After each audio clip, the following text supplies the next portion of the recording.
Hi friends, പുതിയൊരു വീഡിയോയിലേക്ക് എല്ലാവർക്കും സ്വാഗതം. അങ്ങനെ സത്യങ്ങൾ തുറന്നു പറയാൻ വന്ന വേദ തരുണ് കുഞ്ഞിനെ കഥകളൊക്കെ പറഞ്ഞു ഉറക്കി കിടത്തുന്നതും അതുപോലെ തരുണിൻ്റെ നെഞ്ചത്ത് കുഞ്ഞിൻ്റെ പച്ച കൊത്തി കാൽപാദങ്ങളൊക്കെ കണ്ടപ്പോഴും വേദയ്ക്ക് എന്ത് പറയണമെന്നറിയാതെ വേദ ആകെ ഇങ്ങനെ അന്തം വിട്ട് നിൽക്കും. അങ്ങനെ വേദയുടെ കൈ അറിയാതെ ഡോറിൽ തട്ടുന്ന സൗണ്ട് കേട്ടിട്ട് തരുൺ തിരിഞ്ഞു നോക്കുമ്പം പിറകിൽ വേദ ഉണ്ടായി. ആ സമയത്ത് വേദ ശരിക്കും കാണുന്നുണ്ട് തരുണിൻ്റെ നെഞ്ചത്ത് കുഞ്ഞിൻ്റെ കാൽപാദം ഇങ്ങനെ പച്ച കൊത്തി വെച്ചത്. വേദയെ കണ്ടതും തരുൺ വേഗം ഷർട്ടൊക്കെ ശരിയാക്കിയിട്ട് ചോദിക്കും, എന്താ ഇവിടെ? ഒന്നുമില്ല, ഞാൻ കുഞ്ഞിനെ ഉറക്കാൻ. അപ്പം തരുൺ പറയും, അവൾ ഉറങ്ങി. കഥ കേട്ട് അവൾ ഉറങ്ങി. എന്നിട്ട് തരുൺ പറയും, കഥ കേട്ട് വളരുന്ന കുട്ടികൾ ഒരിക്കലും തെറ്റുകാരാവില്ല, അല്ല വേദ, ശരിയല്ലേ എന്ന് പറയുമ്പോൾ വേദ ഇങ്ങനെ ഒന്നും മിണ്ടാതെ നിൽക്കുകയാണ് തരുണിൻ്റെ അടുത്ത്. എന്നിട്ട് തരുൺ നാട്ടിൽ പഠിച്ച കാര്യങ്ങളൊക്കെ, കുഞ്ഞിലെ പഠിച്ച കാര്യങ്ങളൊക്കെ വേദയുടെ അടുത്ത് പറയാണ്. തരുൺ പറയും, 10ാം ക്ലാസ് വരെ ഞാൻ നാട്ടിലായിരുന്നു പഠിച്ചത്. 7ാം ക്ലാസ്സിൽ പഠിക്കുന്ന സമയത്ത് കണക്ക് പഠിപ്പിക്കാൻ ഒരു മാഷ് വന്നിട്ടുണ്ട്. കഥകളിലൂടെ കണക്ക് പഠിപ്പിച്ചിരുന്ന ഒരു മാഷ്. കണക്കിനൊപ്പം കഥകളും കവിതകളും പാട്ടുകളിലൂടെയൊക്കെ ആയിരുന്നു മാഷ് കണക്ക് പഠിപ്പിച്ചിട്ട്. ഒരു വർഷം ഞാൻ മാഷ് ക്ലാസ് അറ്റൻഡ് ചെയ്തിട്ടുള്ളൂ. അതിനുശേഷം ഞാൻ CBSE മാറി. പക്ഷേ ഞാൻ മാഷ് കഥകളും കവിതകളും ഒക്കെ ഞാൻ കൂടെ കൊണ്ടുവന്നു. സുധാകരൻ മാഷ് എന്ന് തരുൺ പറയുമ്പം വേദ ഇങ്ങനെ ഞെട്ടിത്തരിച്ച് നിൽക്കുകയാണ്, ഒന്നും പറയാതെ. ഇപ്പം ജീവിച്ചിരിപ്പുണ്ടോ എന്നറിയില്ല. ആ കാലത്തിന് ശേഷം ഞാൻ പിന്നെ മാഷ കണ്ടതേയില്ല. എൻ്റെ കുഞ്ഞിക്ക് അവളുടെ കുട്ടിക്കാലത്ത് കിട്ടാവുന്ന എല്ലാ സൗഭാഗ്യങ്ങളും കൊടുക്കണം എന്ന ചിന്ത മാത്രമേ എനിക്കുള്ളൂ. ഒരു കുഞ്ഞു പോറൽ പോലും എൻ്റെ മോളുടെ മനസ്സിൽ വീഴാൻ പാടില്ല. പണ്ടത്തെ സ്കൂൾ അസംബ്ലിയിലെ പ്രാർത്ഥനയുടെ മഹത്വത്തെക്കുറിച്ചും അതിൻ്റെ വരികളെക്കുറിച്ച് വേദയുടെ അടുത്ത് പറഞ്ഞിട്ട് പറയും, വേദ ഇപ്പം എൻ്റെ കുഞ്ഞിന് വേണ്ടി ചെയ്യുന്നത് വലിയൊരു കാര്യമാണ്. അതിന് വേദയോട് എത്ര നന്ദി പറഞ്ഞാലും മതിയാവില്ല. എങ്കിലും അതെൻ്റെ മനസ്സിലുണ്ടാവും, മറക്കില്ല. ഇനിയിപ്പോൾ ഏതായാലും മുറിയിലേക്ക് ചെല്ലണ്ട, അവൾ നല്ല ഉറക്കാണ്. അതിന് ശേഷം എന്നെ കണ്ടതിന് ശേഷം മുറിയിലേക്ക് പോയാൽ മതി എന്ന് പറഞ്ഞ് തരുൺ അവിടുന്ന് പോവാണ്. വേദയാണെങ്കിലോ ഒന്നും പറയാൻ കഴിയാതെ, സത്യങ്ങളൊന്നും തരുണിൻ്റെ അടുത്ത് തുറന്നു പറയാൻ കഴിയാതെ ആകെ വിഷമിച്ച് സങ്കടപ്പെട്ട് റൂമിലിരുന്ന് എന്തൊക്കെയോ ചിന്തിച്ചിരിക്കുന്ന സമയത്താണ് തരുണിൻ്റെ അമ്മ അവിടേക്ക് കടന്നു വരുന്നത്. അമ്മ ചോദിക്കും, മോൾ അവനോട് സത്യങ്ങളൊക്കെ പറഞ്ഞോ? അപ്പോൾ വേദ ഇല്ല എന്ന് പറയുമ്പോൾ പറയും, അവൻ എങ്ങനെ റിയാക്ട് ചെയ്യുമെന്ന് പേടിച്ചിരിക്കുകയായിരുന്നു ഞാൻ.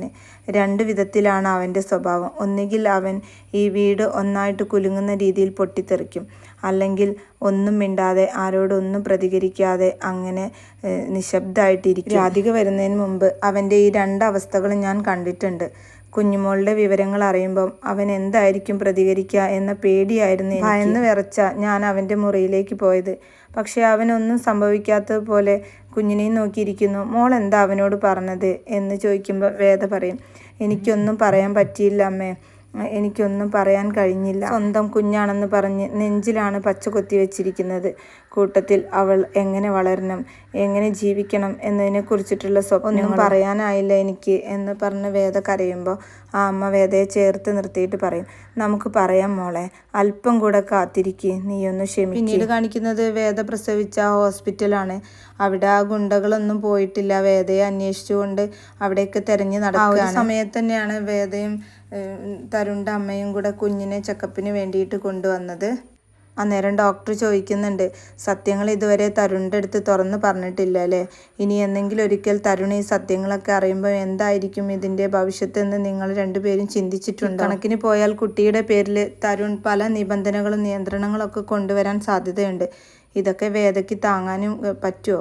അതൊക്കെ ഒന്ന് ആലോചിക്കുക വേദ. എന്തായാലും അധികം വൈകാതെ സത്യങ്ങളൊക്കെ തരുണിൻ്റെ അടുത്ത് തുറന്ന് പറയേ എന്ന് പറയുമ്പോൾ 2 പേരും പറയും, ശരി ഡോക്ടർ, ഞങ്ങൾ അധികം വൈകാതെ തന്നെ അതിന് ശ്രമിക്കാം എന്ന് പറഞ്ഞിട്ട് അവരവിടുന്ന് പോയി. കുഞ്ഞുമായിട്ട് വരാന്തയിലേക്ക് വരുന്ന സമയത്ത് വേദ കാണാണ് ആ ഒരു ഗുണ്ടകൾ 2 പേരും വേദയെ അന്വേഷിക്കുന്ന കാഴ്ച കണ്ടിട്ട് വേദയ്ക്ക് പെട്ടെന്ന് മനസ്സിലാവുന്നുണ്ട് അത് അന്ന് വന്ന ഗുണ്ടകളാണ്. വേദ വേഗം കുഞ്ഞിനെ അമ്മയുടെ കയ്യിൽ ഏൽപ്പിച്ചിട്ട് പറയും, അമ്മേ വേഗം നടക്കാൻ എന്ന് പറഞ്ഞിട്ട് മുന്നിൽ അമ്മ നടക്കും. പിന്നിൽ വേദ ഇങ്ങനെ ഷോളൊക്കെ മറിച്ച് പെട്ടെന്ന് പുറത്തേക്ക് വരികയാണ്. അവൾ പുറത്ത് വരുന്നത് കണ്ടിട്ട് ഗുണ്ടകൾ അവളുടെ പിന്നാലെ വേദയെ തന്നെ ഫോളോ ചെയ്യാണ്. അങ്ങനെ കുറേ ദൂരം ഫോളോ ചെയ്തതിന് ശേഷം പിന്നെ 2 പേരും 2 വഴിയിലൂടെ വന്നിട്ട് വേദയെ തടഞ്ഞു നിർത്തുകയാണ്. അങ്ങനെ വേദയുടെ ഷോളൊക്കെ മാറ്റി മുഖം ഫോട്ടോ എടുക്കാൻ നിൽക്കുന്ന ആ ഒരു സമയത്ത് തരുൺ പിറകിലൂടെ വന്നിട്ട് ആ ഗുണ്ടയെ അടിച്ച് വീഴ്ത്തുകയാണ്. അങ്ങനെ 2 പേരെയും 2 ഗുണ്ടകളെയും അടിച്ച് നിരത്തിയതിന് ശേഷം വേദയോട് പറയും, വേഗം പൊയ്ക്കോ, അമ്മ അവിടെ കാത്തിരിക്കുന്നുണ്ട്, റിസപ്ഷനിലുണ്ട്, വേഗം പൊയ്ക്കോ എന്ന് പറഞ്ഞിട്ട് വേദയെ അവിടുന്ന് പറഞ്ഞു. തരുൺ പെട്ടെന്ന് തന്നെ പോലീസിനെ അറിയിക്കുകയാണ്.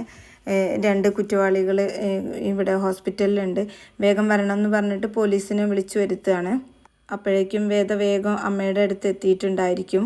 എന്നിട്ട് അമ്മ ചോദിക്കും, എന്താ മോളെ, എന്താ സംഭവം, എന്താ കാര്യം എന്ന് ചോദിക്കുമ്പോൾ വേദ പറയും, ആ ഗുണ്ടകൾ. അന്നേരം അമ്മ ചോദിക്കുകയാണ്, അന്ന് വന്ന ഗുണ്ടകൾ തന്നെയാണോ?